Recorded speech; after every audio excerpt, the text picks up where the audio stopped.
Hey, I'm the Wild Chef, Sarah Glover, and we are in the backcountry of Malibu. It is a gorgeous day here, and I am really, really excited to show you guys what I have in front of me.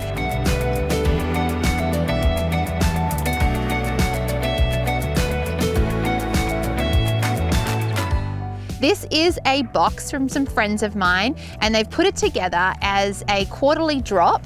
You can subscribe to actually receive this, but the really cool thing about this is everything inside is actually wild harvested. So I'm going to show you what I've got in here, and we're going to make something with it today.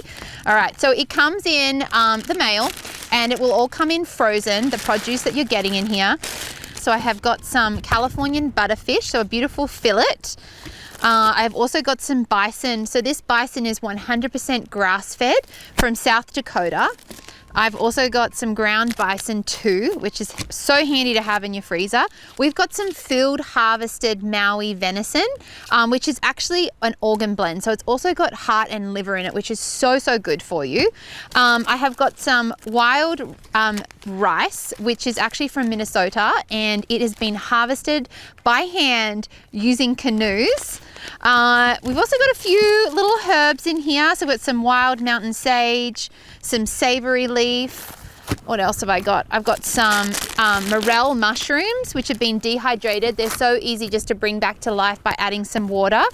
I've got some chanterelles. We've also got some wild mountain oregano and some tuna and some wild honey.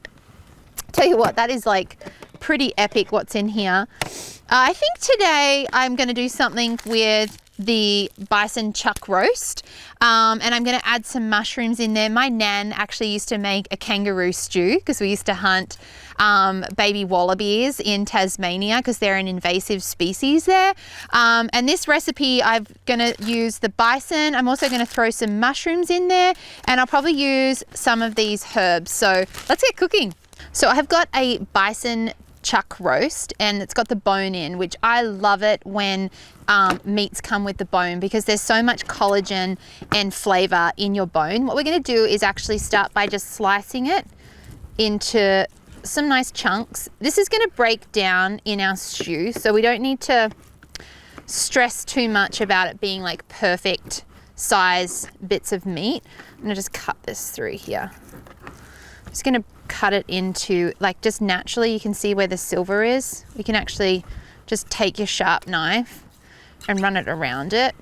We just want to pop that there. We can clean up those bits of silver off it.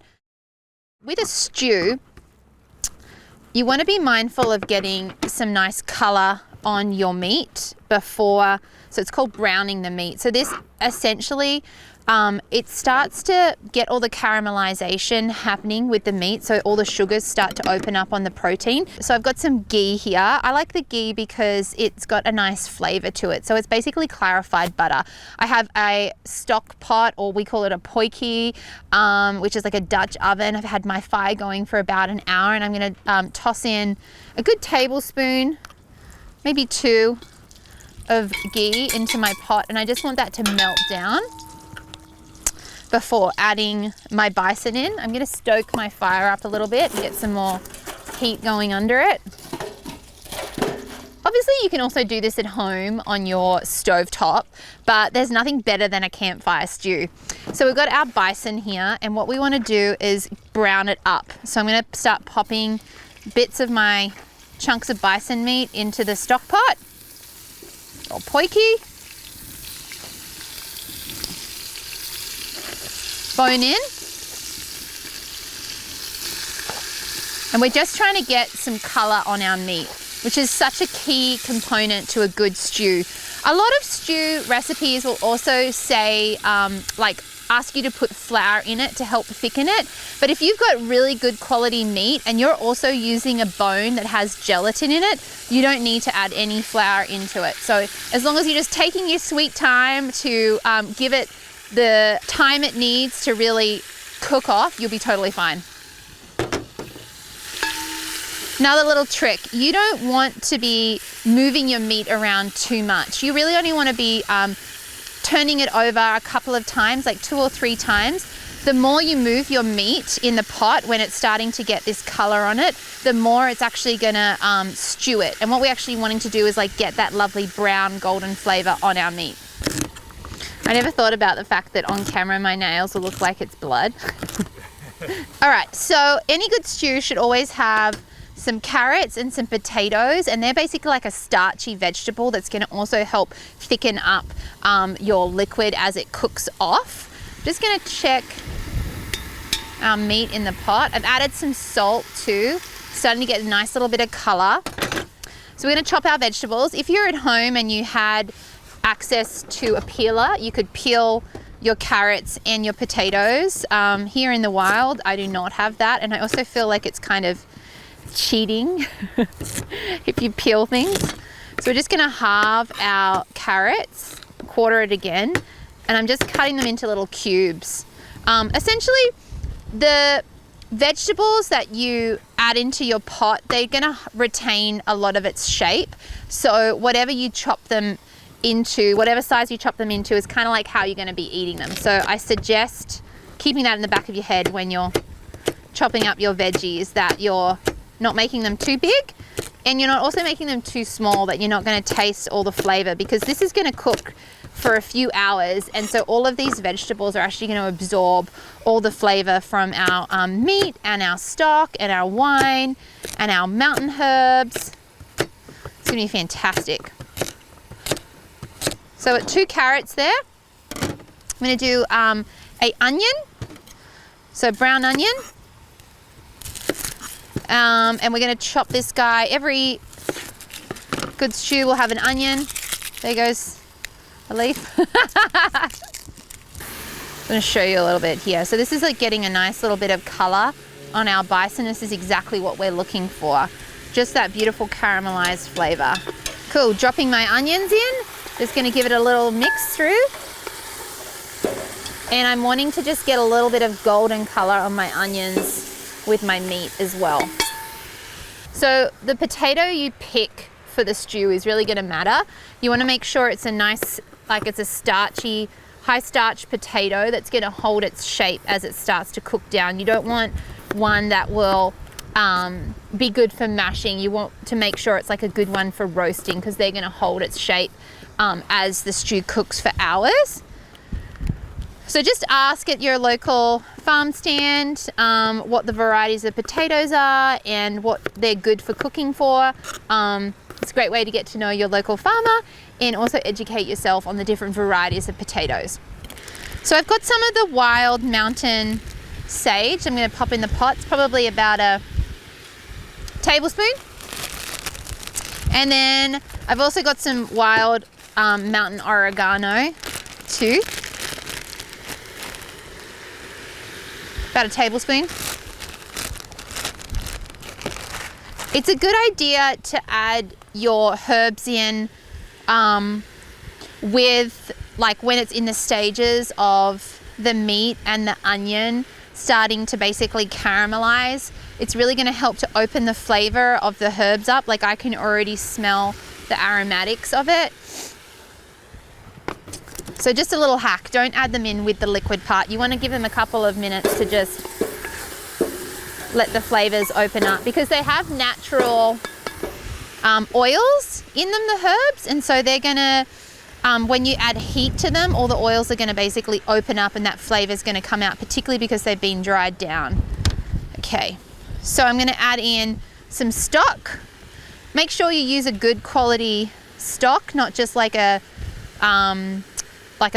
store-bought one. Try and make sure it's like actual bone broth. So we're going to pop that in there.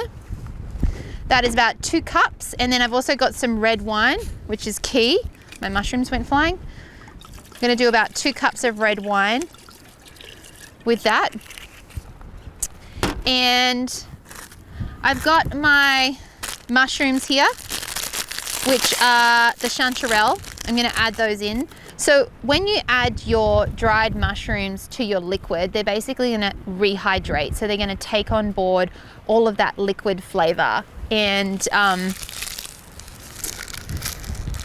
add a really nice depth of like earthy flavor to our stew as well, which it's gonna go so well with the bison, because essentially when you're cooking wild meats, I always suggest like what grows together goes together. So finding out a little bit about the region, a little bit about like what grows in the area is such a like, educate yourself on that. It's gonna make your life when you come to cooking game meats so much more interesting and like fun and educational and like taste fantastic. And then I'm gonna add my carrots in too.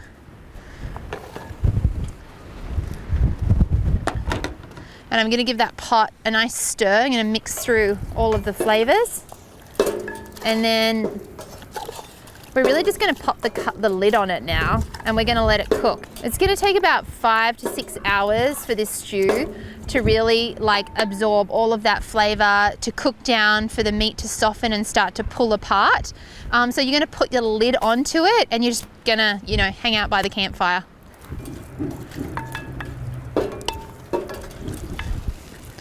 All right, so we're just gonna plate up our stew.